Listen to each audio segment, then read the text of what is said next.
දවස් 30ක්ම unlimited Netflix බලන්න. unlimited data pack එකක් මුළු පවුලටම unlimited fun එකක් අරගන්න. අදම active කරගන්න.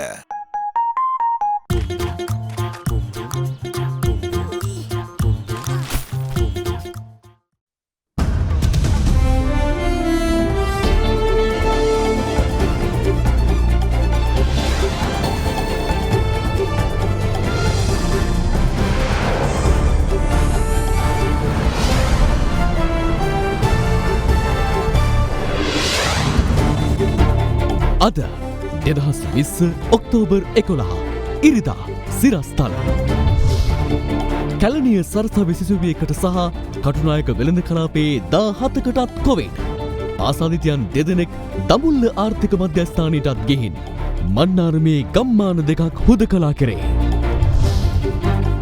එළුවාපිටියේ පන්සලක හිමිවරු සිව්නමකට සහ රද්දලුගම පල්ලියක පියතුමකුට කොවිඩ් වැළඳේ මන්නාරම රදගුරුත් ස්වයං නිරෝධායනයට සෞඛ්‍ය මාර්ගෝපදේශ කැසට් කිරීමට පියවර නීති කඩකළොත් මාස 6ක සිරදඬුවම් රුපියල් 10000කට නොවැඩි දඩයකුත් 6 මාසයක සිරදඬුවමකුත් කොවිඩ් අභියෝගයේ මැද්දේ පහේ ශිෂ්‍යත්වය සාර්ථකව පැවැත්වේ උසස් පෙළ විභාගය හෙටින් ඇරඹේ උදේ 7:00 වෙනකොට විභාග ශාලාවට එන්න ඕනේ. හවස් වරුවේ පටන් ගන්න විභාග කාලවලදී දවල් 12 වෙනකොට විභාග මධ්‍යස්ථානට එන්න ඕනේ. රියාජ් පදියුදී නිදහස් කිරීමට අදාළ විමර්ශන ගොනු නීතිපති යලි කැඳවයි. හෙට තමා හමුවේ පෙනී සිටින්නැයි CID නියෝජ්‍ය පොලිස්පති සහ ප්‍රධාන විමර්ශන නිලධාරියාට දැනුම් දෙයි. ඇල්කොහොල් අඩංගු හෑන්ඩ් සැනිටයිසර් භාවිත කරන්න. ලෙඩ රෝග ඇති කරන විෂ බීජවලට එරෙහිව සටන් කරන්න. හඳුන්වා දීමේ මිල රුපියල් 350යි. From Ada Derana, this is Ada Derana Prime Time with Vasanti Nanayakara and Sanka Amrajit. Live from Studio 24 in Colombo.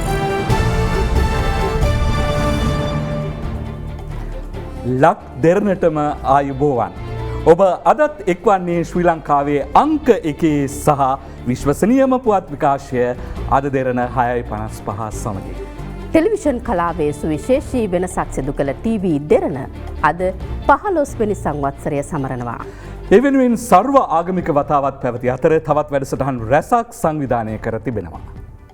මෙරට රූපවාහිනී මාධ්‍යයට නවම සංකල්ප අවසිව සිට යුගයක 2005 ඔක්තෝබර් 11 වනදා TV දෙරණ සම්ප්‍රාප්තිය සිදු වුණා.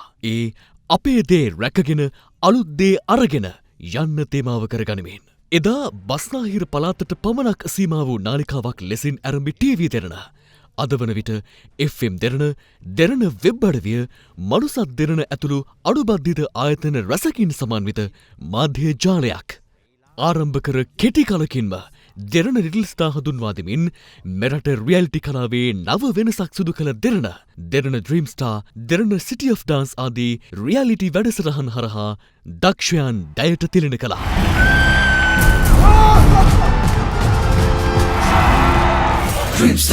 එමෙන්ම දෙරණ මියසික් වීඩියෝ අවෝඩ්ස් හා දෙරණ ෆිල්ම් අවෝඩ්ස් හරහා මෙරට කලා ක්ෂේත්‍රයට අනූපමය මෙහෙයක් සිදු කළ TV Derana Sri Lankan of the year සම්මාන උළෙල මගින් විවිධ ක්ෂේත්‍රවල දක්ෂයන්ගේ සේවය ඇගීමටද මුල් පියවර තැබුවා. දෙරණ ඔස්සේ විකාශය වූ මලි, අත්තම්මා, සිදු, රාවණ, අධිරාජ ධර්මාශෝක, දෙවැනි ඉනිම වැනි ටෙලිනාට්‍ය මෙරට ප්‍රේක්ෂක ජනතාව ඇද බැද තබාගත් බව සනාථ වන්නේ අදටත් රූපවාහිනී වැඩසටහන ශ්‍රේණිගත කිරීම්වල එම ටෙලිනාට්‍ය නාමයන් ප්‍රේක්ෂක මනාපේ ඉහළින්ම පසුවීම නිසායි. එමෙන්ම ජාතික වගකීමක් ඇතිව වාර්තාකරණය නිරත වෙමින් සත්‍ය ප්‍රථමයෙන් ගෙන එන අද දෙරණද මෙරට ප්‍රවෘත්ති විකාශයන් අතර ජනතාවගේ ඉහළම විශ්වාසය දෙනු ප්‍රවෘත්ති ප්‍රකාශය බවට දේශීයව මෙන්ම ජාත්‍යන්තරවත් දිනාගත් සම්මාන සාක්ෂි දරනවා. අද දෙරණ 24 පැය නාලිකාව එහි තවත් ඵලයක්. එවන් පසුබිමක දෙරණ YouTube නාලිකාව මිලියන 2ක ග්‍රාහක පිරිසක් සම්පූර්ණ කළ මෙරට ඉතිහාසයේ පළමු සහ එකම වෙබ් අඩවි බවට පත් වූ අතර එය දෙරණ වටා කොතරම් ප්‍රේක්ෂක සංඛ්‍යාවක් සිටියද යන්න පෙන්නුම් කරනවා. අදටත් කැපී පෙනෙන සමාජ මෙහෙවරක් ඉටු කරමින් සිටින මනුසත් දෙරණ තම සම්ප්‍රදායික මාධ්‍ය මෙහෙවරින් ඔබට යමින් විශේෂ සමාජ සේවා ව්‍යාපෘති රැසකට සම්බන්ධ වූයේ රටට අවැසීම තැනදී සිය යුතුයකම නොපිරිහෙලා ඉටු කරමින් මේ සියල්ල සමගින් දෙරණ මාධ්‍ය ජාලය පිටපිට වසර දෙකක් ස්ලිම් නීල්සන් සම්මාන උළෙලේදී වසරේ ජනප්‍රියම රූපවාහිනී නාලිකාව, යෞවනයේ ජනප්‍රියම නාලිකාව, වසරේ ජනප්‍රියම ප්‍රවෘත්ති විකාශය ඇතුළුව සම්මාන රසකින් පිදුම් ලැබුවේ මෙරට ප්‍රේක්ෂක ජනතාවගේ හදවතේ අංක 1 රඳී මාධ්‍ය ජාලයේ බව යලි යලිත් තහවුරු කරමින් මෙරට ප්‍රේක්ෂකයන්ගේ රසවින්දනය මෙන්ම බුද්ධියේ නිම්බලවල පුළුල් කිරීම වෙනුවෙන් මෙලෙස 15 වසරක් පුරා අනුපමය මෙයක් ඉටු කළ ටීවී දෙරණ එපරිද්දෙන්ම නවමු සංකල්ප සමගින් හෙටත් ඔබගේ නිවසට පැමිණෙනු ඇති. 15ක් කරපු හරියක් මේ අපේ දෙරණ.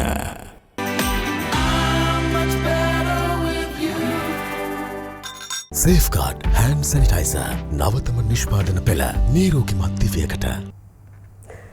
කැලණිය විශ්වවිද්‍යාලයේ සිසුවියකටත් COVID-19 වෛරසය ආසාදනය වී ඇතැයි එහි පාලනාධිකාරිය අද තහවුරු කළා.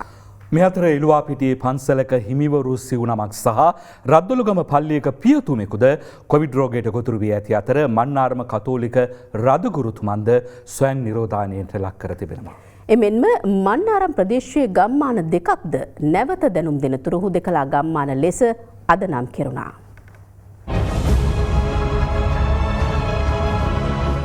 ඉකුත් ඔක්තෝබර් 4 වනදා ඉරිදා ආසාදිතයන් වාර්තාවීම ඇරමි මිනුවන්ගොඩ කොවිඩ් පොකුරෙන් මෙතෙක් වාර්තාවී ඇති සමස්ත ආසාදිතයන් සංඛ්‍යාව 1186ක්. එහි අවසන් ආසාදිතයන් 103 දෙනා වාර්තා වූයේ ඊයේ රාත්‍රියේ.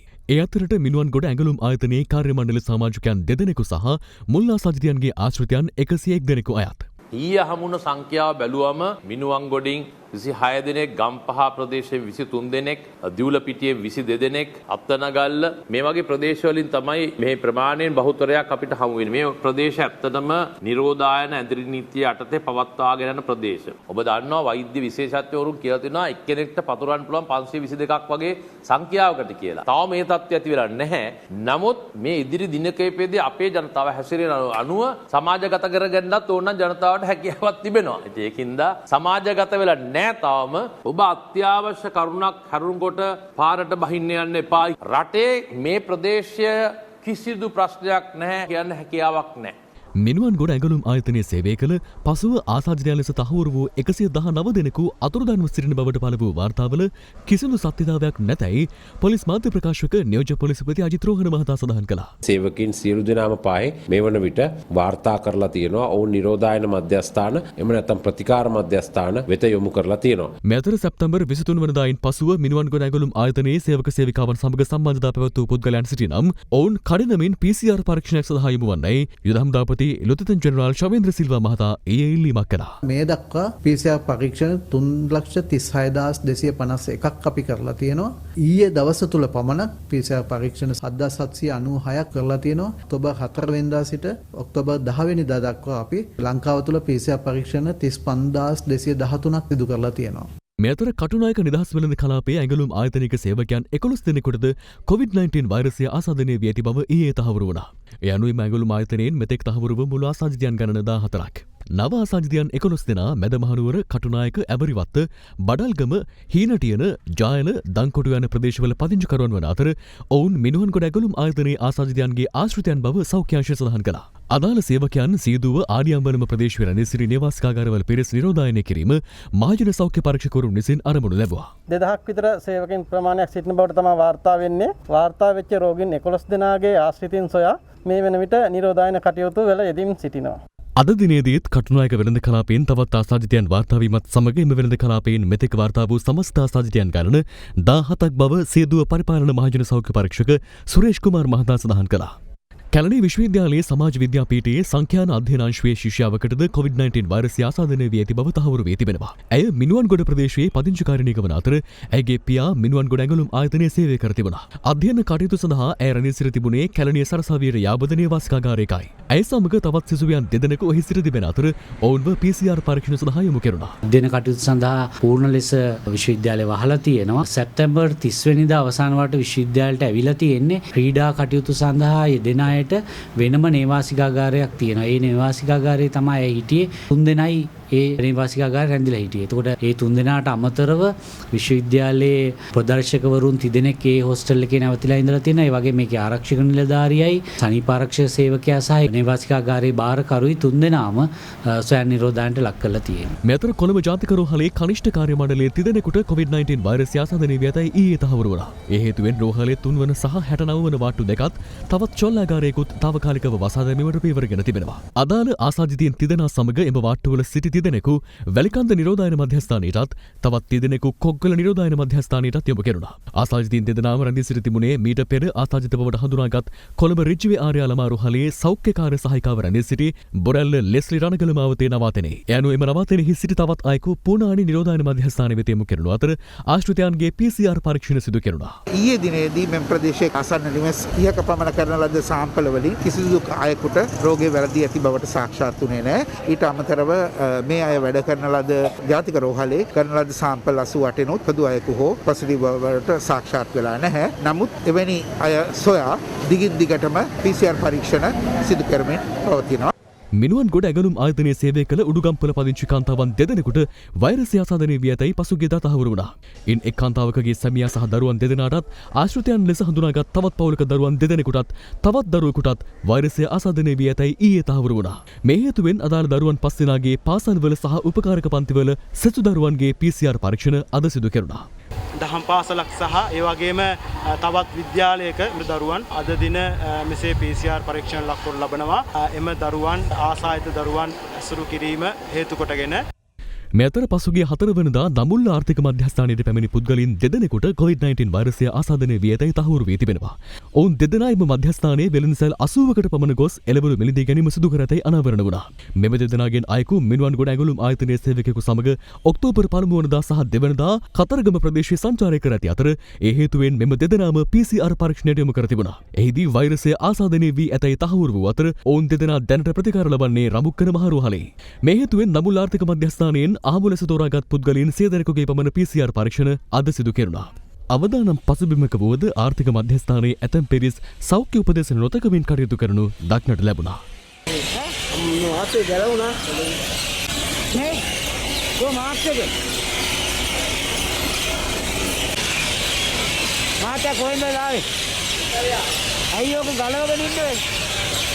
මේ අතර රද්දොළුගම ප්‍රදේශයේ දේවස්ථානයක පියතුමකුට වෛරසය ආසාදනය වී ඇතැයි අද තහවුරු වූ බව සීදුව පරිපාලන මහජන සෞඛ්‍ය පරීක්ෂක සුරේෂ් කුමාර් මහතා සඳහන් කළා.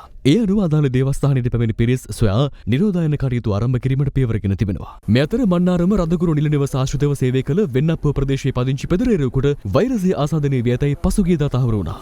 එම ආසාදිතයාගේ පළමු පෙළ ආශ්‍රිතයන් සම්බන්ධයෙන් සිදු කළ PCR පරීක්ෂණ මගින් තවත් ආසාදිතයන් 5 දෙනෙකු තහවුරු වූ බවයි මන්නාරම ප්‍රාදේශීය සෞඛ්‍ය සේවා අධ්‍යක්ෂ වෛද්‍ය විනෝදනන් ධර්මරාජන් මහතා සඳහන් කළේ. මන්නාරම රදගුරුතුමන්ද ඇතුළුව එම නිල නිවසේ සිටි 15 දෙනෙකු පමණ දැනට ස්වයං නිරෝධායනයට යොමු කර සිටිනවා. මේ අතර මන්නාරම ප්‍රදේශයේ පට්ටිටෝට්ටම් සහ පෙරියකඩේ යන ගම්මාන නැවත දැනුම් දෙනතුරු හුදකලා ගම්මාන ලෙස නම් කර ඇති බව රජයේ ප්‍රවෘත්ති දෙපාර්තමේන්තුව අද පස්වරුවේ නිවේදනය කළා.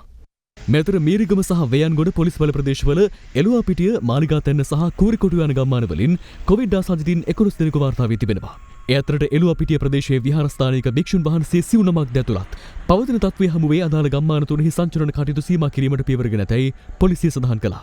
මේ අතර ගම්පහ දිස්ත්‍රික්කයේ පොලිස් වසම් 18ක් ආශ්‍රිතව තවදුරටත් නිරෝධායන ඇඳින නීතිය ක්‍රියාත්මකයි. අදත් රාත්‍රී 8 දක්වා එම ප්‍රදේශවල ජනතාවට අවශ්‍ය ආහාර ද්‍රව්‍ය සහ ඖෂධ මිලදී ගැනීම සඳහා එක් නිවසකින් එක් අයෙකුට වෙළඳසැල් වෙත යාමට ඉඩ ප්‍රස්තාව හිමි වෙනවා. නිරෝධායන ඇඳිරි නීතිය කඩ කරපු පුද්ගලයන් 101 දෙනෙක් අත්අඩංගුවටගෙන තිබෙනවා. හෙට දිනේ උදෑසන 8 ඉඳලා රාත්‍රී 8 දක්වා කාලය තුල ඒ වෙළඳසැල් විවෘත කරන්න පුළුවන්. ඒ වගේම ෆාමසි විවෘත කරන්න පුළුවන්. හැබැයි සෞඛ්‍ය සිරිත් 100%ක්ම අනුගමනය කළ යුතුයි. ඊයේ දිනේදී ආසාදිතයන් සොයාගනු ලැබුවේ නිරෝධායන ඇඳිරි නීතිය පනවා ඇති ප්‍රදේශවලින්. ඒකින්ද කිසිසේත් මේ අවස්ථාවේදී ඒ නිරෝධායන නීතිය පනවා ඇති ප්‍රදේශවලින් එය ඉවත් කිරීමට හැකියාවක් නැහැ. මේ විශ්ලේෂණය කිරීමෙන් අනතුරුව තමයි මේ ඇඳිරි නීතිය ඉවත් කරනවද නැද්ද ගැන තීරණයක් රජය විසින් ගනු ලබන්නේ. COVID-19 අභියෝගය මධ්‍යයේ වුවද පහ ශ්‍රේණියේ ශිෂ්‍යත්ව විභාගය අද සාර්ථකව පැවැත්වුණා. කොවිඩ් ආසාදිත දරුවන් සහ ආසාදිතයන්ගේ ආශ්‍රිතයන්ගේ දරුවන් සඳහාත් විශේෂ විභාග මධ්‍යස්ථාන ස්ථාපිත කර තිබීමත් විශේෂත්වයක්.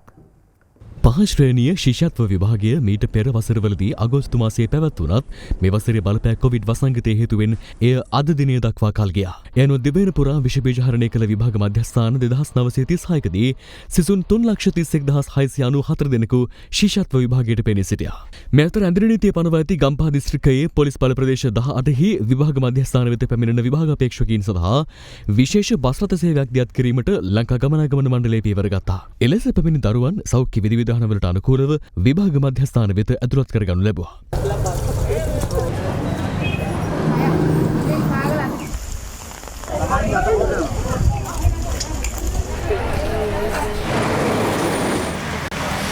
ඇඳිරි නීතිය පනවා ඇති ගම්පහ දිස්ත්‍රික්කයේ පහ ශ්‍රේණියේ ශිෂ්‍යත්ව විභාගය සඳහා විශේෂ විභාග මධ්‍යස්ථාන 12ක් ස්ථාපිත කර තිබුණා. වතුපිටිවල මූලික රෝහලේ මේ වන විටත් නිරෝධායනය යොමු කර සිටින අසාධිතයන්ගේ දරුවන් 30 දෙනෙකුද ශිෂ්‍යත්ව විභාගයට පෙනී සිටින නිසා ඔවුන්ට විභාගය ලැබීමට අවශ්‍ය කටයුතු සම්පාදනය කර දීමට රෝහලේ හෙදියන් සහ කාර්ය මණ්ඩලය පියවර ගත්තා. ඒ අනුව සිය මව්පියන්ට වැඳ ආශිර්වාද ලබාගත් දරුවන් 30 දෙනා රෝහලේ ගිලන් රථයෙන්ම විශේෂ විභාග මධ්‍යස්ථානය වෙත පිටව ගියා. එමෙන්ම නිරෝධායනයට යොමු කර සිටින පහ ශ්‍රේණියේ දරුවන් වෙනුවෙන් තවත් විභාග මධ්‍යස්ථානයක් කිරිඳිවැල මධ්‍ය මහා විද්‍යාලයේදී ස්ථාපිත කර තිබුණා. එමෙන්ම කොවිඩ් ආසාදිත පහ ශ්‍රේණියේ දරුවන් 5 දෙනෙකු මේ වන විට IDH රෝහලේ ප්‍රතිකාර ලබන අතර ඔවුන් වෙනුවෙන් එම රෝහල් පරිශ්‍රයේ අද විශේෂ විභාග මධ්‍යස්ථානයක් ස්ථාපිත කිරීමට අධ්‍යාපන අමාත්‍යාංශය පියවරගෙන තිබුණා. දැඩි සෞඛ්‍ය ආරක්ෂිත පියවර අනුගමනය කරමින් විභාගයේ පැවැත්වීම ගැන මව්පියන් සිය ප්‍රසාදය පළ කළා. දරුවන්ගේ මානසිකත්වයත් එක්ක බලනකොට මේ ගොඩාක් හොඳයි මේ අද දිනේ මේ විභාග පවත්වන එක. බයක් ඇති වුණේ නැහැ. මොකද හැමතිස්සෙම අර රජයෙන් කියන දේවල් ප්‍රවෘත්ති වලින් ළමයි අහනවා. රජයෙන් හොඳ සෞඛ්‍ය සංවිධානයක් කරලා ළමින්ට අද විභාගෙ තිබු ගැන අපි හරිම සන්තෝෂ වෙනවා. ලොකු බරක් ළමයින්ට තිබුණේ. ඉතින් හොඳයි දෙමාපියන්ටත් එහෙම හිත සැහැල්ලු ඉදි මේ ගැන නම් ඉතින්. මේක කල් දාලා ඇත්තටම තේරුමක් නැහැ. තව පස්සට කල් දානවා කියන්නේ ළමයින්ගේ පැත්තේ දෙගොල්ලම අසරණයි මේ වෙලාවේ. ගොඩාක් ලේසි විභාගේ නම් දෙවනි පත්‍රේ ලේසි, පළවෙනි පත්‍රේ ටිකක් අමාරුයි. ඉතින් සතට විභාග ඉවර වුණ එකට ලේසි විභාග වෙලාව ඇති වුණා. අමාරු නෑ. කෙසේ වෙතත් අද දින ශිෂ්‍යත්ව විභාගය සාර්ථකව පැවැත්වුණු බව අධ්‍යාපන අමාත්‍යවරයා සහ විභාග කොමසාරිස් ජෙනරාල්වරයා සඳහන් කළා. ඇත්ත වශයෙන් අපි කෘතඥ වෙනවා දෙමව්පියන්ට රජය ගැන විශ්වාසය තියලා. ළමයින් එවුවා පස්වන ශ්‍රේණියේ ශිෂ්‍යත්ව විභාගයට පෙනී සිටීමට. හැබැයි විභාගය පැවැත්වුවේ ළමයින්ගේ සෞඛ්‍යයට කිසිම අවධානමක් නොවන පරිදි. මේ විභාගයේ පැමිණීම ඉතාමත්ම සතුටුදායකයි. ඒ වගේම අපේ විශේෂ අවධානයක් යොමු වුණා ගම්පහ දිස්ත්‍රික්කයට.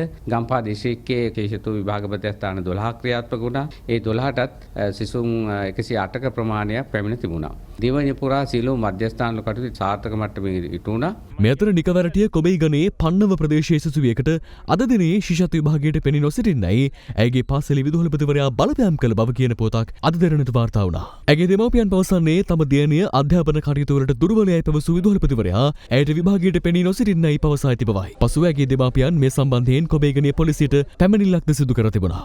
ඒ අතර අද ශිෂ්‍යත්ව විභාගයට පෙනී සිටි දරුවෙක් මුහුණ පෑ සංවේදී පුවතක් ඇල්පිටිය කරන්දෙනිය ප්‍රදේශයෙන් අපට වාර්තා වුණා. අද විභාගයට පෙනී සිටි කවීශ චතුරංග සිසුවාගේ මව පිළිකා රෝගයකින් පීඩා විඳිමින් සිට ඊයේ මිය ගිය අතර මවගේ අභාවය පිළිබඳ තොරතුරු දරුවාගෙන් වසන් කළ ඥාතීන් ඔහුව අසල්වැසි නිවසක රඳවා සිට තිබුණා. පසුව අද උදෑසන සිසුවා ඔහුගේ පියා විසින් අදාළ විභාග මධ්‍යස්ථානයේ වෙත රැගෙන යනු ලැබුවා. විභාගයට පෙනී සිටීමෙන් පසු ඔහුගේ පන්තිභාර ගුරුතුමිය දරුවාව ඔහුගේ නිවස වෙත රැගෙන ආවේ මියගිය මවගේ දේහයට අවසන් ගෞරව දැක්වීම සඳහායි.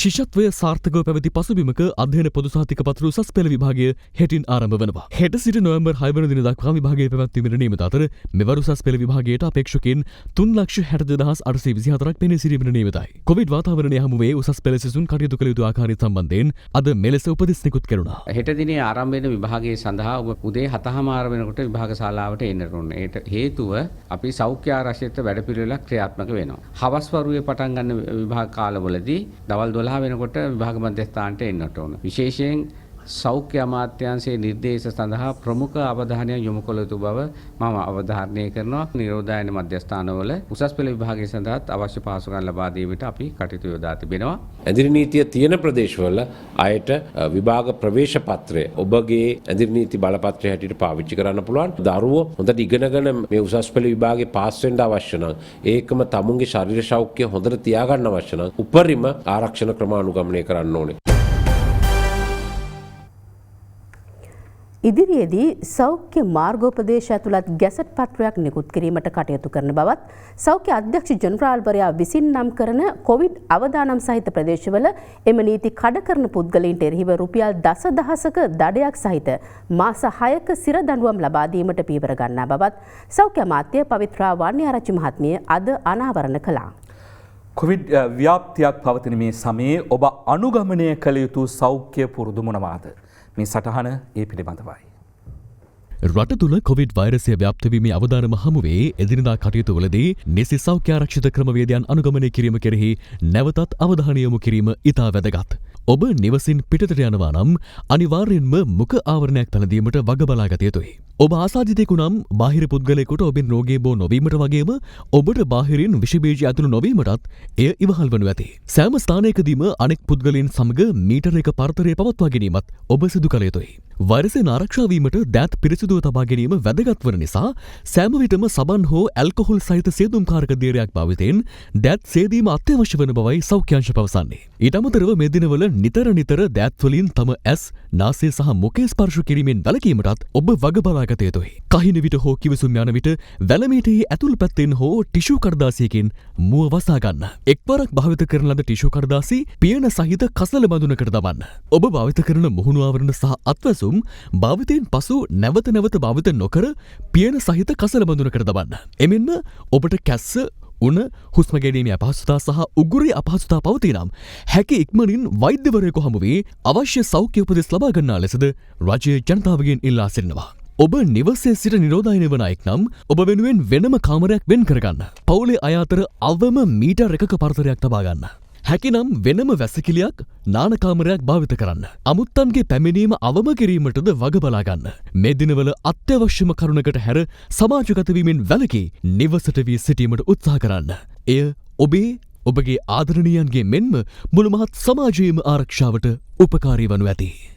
ඒ අනුව රෝගය බලපවත්නා ප්‍රදේශයක් ලෙස සෞඛ්‍ය අධ්‍යක්ෂ ජනරාල්වරයා විසින් නිශ්චය කරන බල ප්‍රදේශවල සෞඛ්‍ය විධිවිධාන පිළිපදින් නැති පිරිස් සඳහා නීතිමය වශයෙන් පියවර ගැනීමට මා විසින් තව දින 2ක් ඇතුළත ගැසට් පත්‍රයක් පළ කිරීමට බලාපොරොත්තු වෙනවා. නීතිමය වශයෙන් දඬුවම් ලබා දීමට හැකිවන ආකාරයටයි මෙම ගැසට් පත්‍රය පළ කරනු ලබන්නේ. ඒ අනුව සෞඛ්‍ය අධ්‍යක්ෂ ජනරාල්වරයා විසින් රෝගී ප්‍රදේශයක් විදිහට නම් කරන ප්‍රදේශවල මෙම සෞඛ්‍ය විධිවිධාන කඩ කරන පුද්ගලයන්ට රුපියල් 10000කට නොවැඩි දඩයකුත් 6 මාසයක සිර දඬුවමකුත් යන දඬුවම් දෙකම හෝ එක් දඬුවමක් ලබා දීමට අධිකරණයට හැකි වෙනවා. මේ අතර COVID-19 මර්ධනය සඳහා සෞඛ්‍ය අංශ දී ඇති උපදෙස් සහ නිර්දේශ අනුව ජනතාවට ජනාධිපති කාර්යාලයට පැමිණීමේදීත් කාර්යාලය තුළ අවම නිලධාරීන් පිරිසක් සේවා සැපයීමේදීත් සිදුවිය හැකි අපහසුතා සැලකිල්ලට ගනිමින් තැපෑල සහ දුරකථන ඔස්සේ කෙරෙන මහජන ඉල්ලීම් වලට ප්‍රතිචාර දැක්වීමට ජනාධිපති කාර්යාලය කටයුතු සූදානම් කර තිබෙනවා. ඒ අනුව ජනාධිපති කාර්යාලයේ මහජන සම්බන්ධතා අංශය, ඔම්බුඩ්ස්මන් කාර්යාලය සහ ජනාධිපති අරමුදලට මෙම තිරයේ දැක්වෙන දුරකථන අංක ඔස්සේ සම්බන්ධ විය හැකියි. එමෙන්ම පවතින තත්ත්ව සැලකිල්ලට ගනිමින් ජාතික ප්‍රවාහන වෛද්‍ය ආයතනයේ නුගේගොඩ, වේරහැර සහ ගම්පහ කාර්යාලවලින් සපයන සේවා තාවකාලිකව නතර කිරීමට තීරණය කර තිබෙනවා.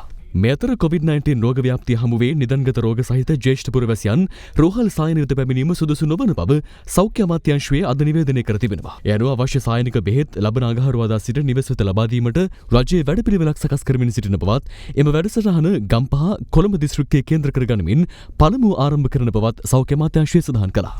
මේ අතර පශ්චාත් කොවිඩ් කාලය තුළදී ග්‍රාමීය පළාත්වල වෛද්‍ය පහසුකම් සැලසීම ඇතුළු මූලික අවශ්‍යතා ඉටු කිරීම සඳහා භාවිත කිරීමට චීන සමූහාණ්ඩුව ශ්‍රී ලංකාවට යුවාන් මිලියන 600ක මූල්‍යාධාරයක් පිරිනමා තිබෙනවා. මෙරට රෝහල් ගතව සිටින කොවිඩ් රෝගීන් සංඛ්‍යාව අද වන විට 1369 දක්වා ඉහළ ගොස් තිබෙනවා. අද වන විට මෙරටින් කොවිඩ් ආසාදිතයන් 4689 දෙනෙකු හඳුනාගෙන තිබෙනවා.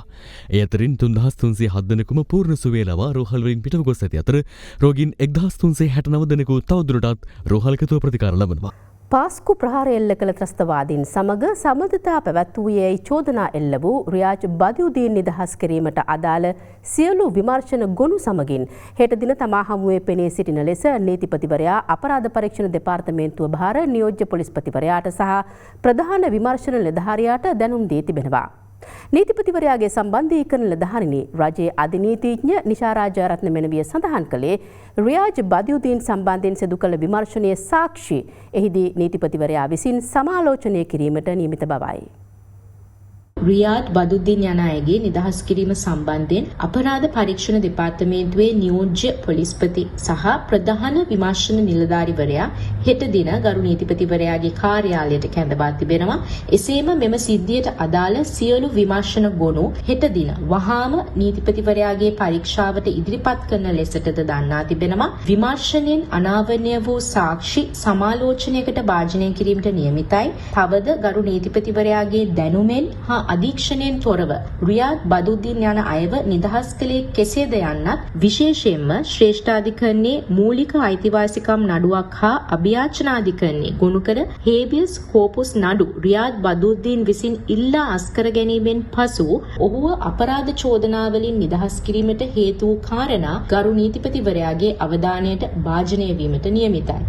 මේ අතර රියාජ් බදියුදීන් අත්අඩංගුවට ගැනීම සහ නිදහස් කිරීම සිදු කළ සමයේ පොලිස් මාධ්‍ය ප්‍රකාශකව සිටි පොලිස් මහජන සම්බන්ධතා කොට්ටාශයේ අධ්‍යක්ෂව කටයුතු කළ පොලිස් අධිකාරී ජාලි සේනාරත්න මහතා කන්කසන්තුරේ කොට්ටාශය වෙත මාරු කර තිබෙනවා.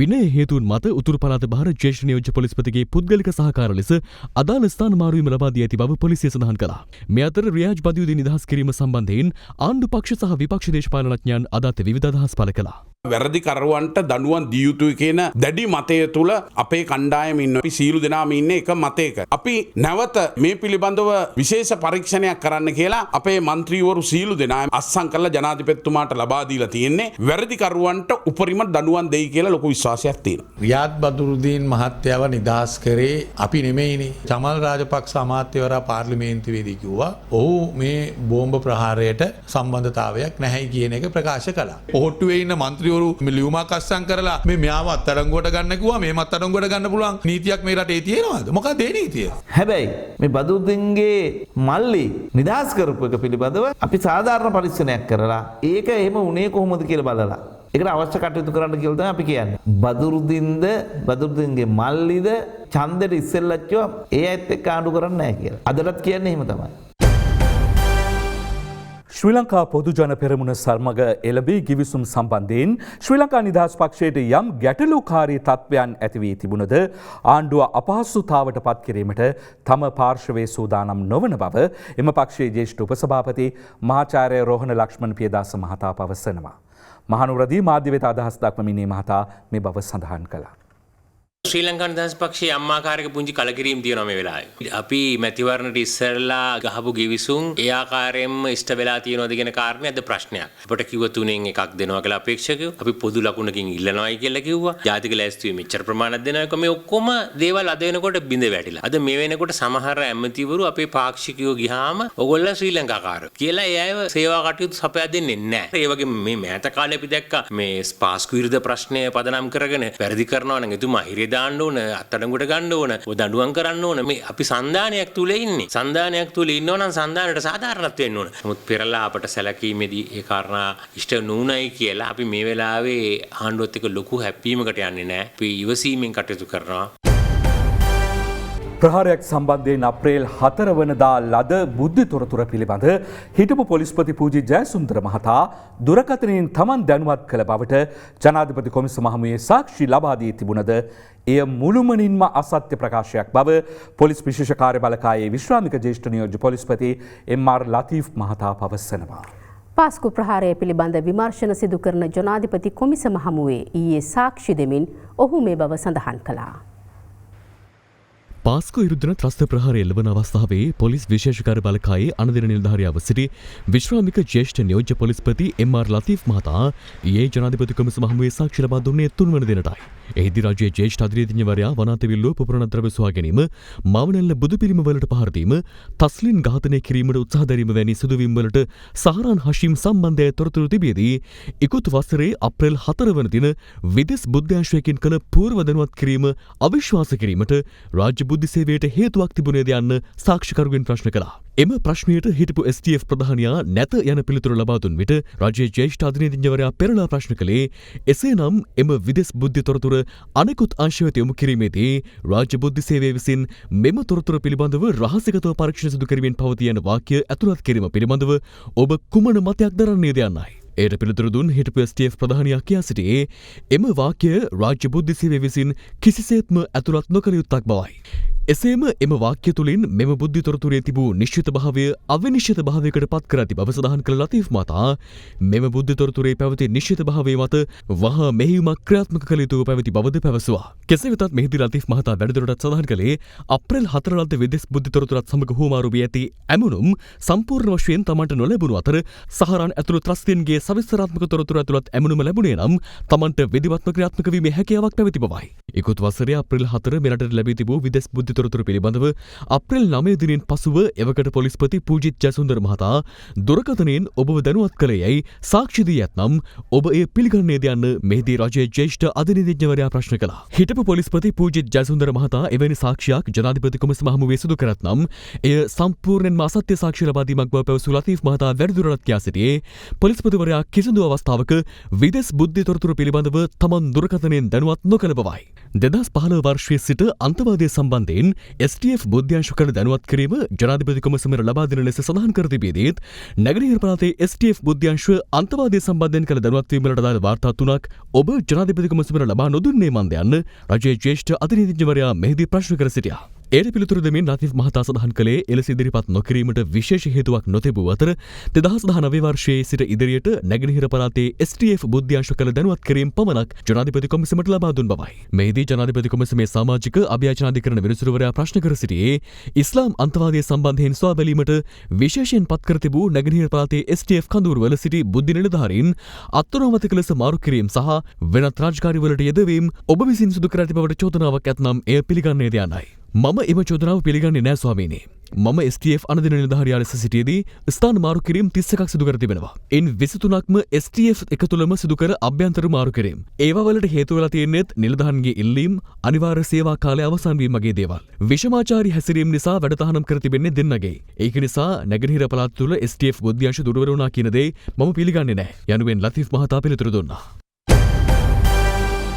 දැන් තවත් පුවත් කිහිපයක්.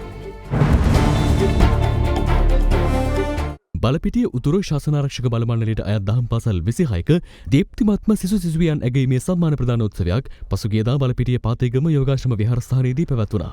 අතිගත් ජනාධිපතිතුමා හඳුන්වලා දෙනවා අපරාධයක් කළොත් ඉතා ඉක්මනින් දැනුම් දෙන්න කියලා දුරකථන අංක දෙනවා. මේකේ අවාසනාවයි කියන්නේ මේ රටේ මිනිස්සු මේක වැරදි විදිහට ප්‍රයෝජනය අරන් තියෙනවා. ඒ තමයි ඇත්තටම වැරදිකරුවා හංගන්න පෙත්සම් ගහන්න පටන් අරන් තියෙනවා. අතිගරු ජනාධිපතිතුමාගෙන් මම ඉල්ලන්නේ එන හැම පෙත්සමක්ම විභාග කරන්න.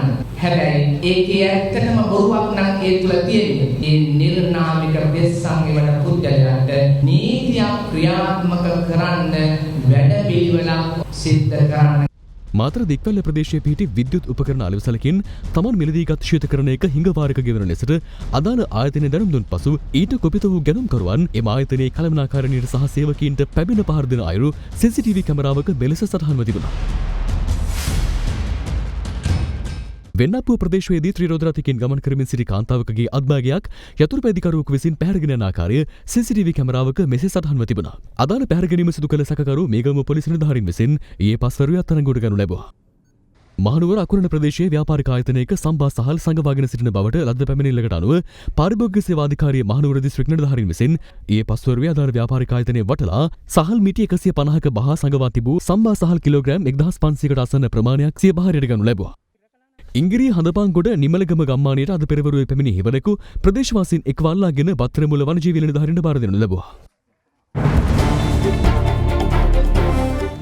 ඒ සමගින් අපගේ ප්‍රධාන ප්‍රවෘත්ති ප්‍රකාශය අදට නිමාවට පත්වනවා. සුබ රාත්‍රියක්.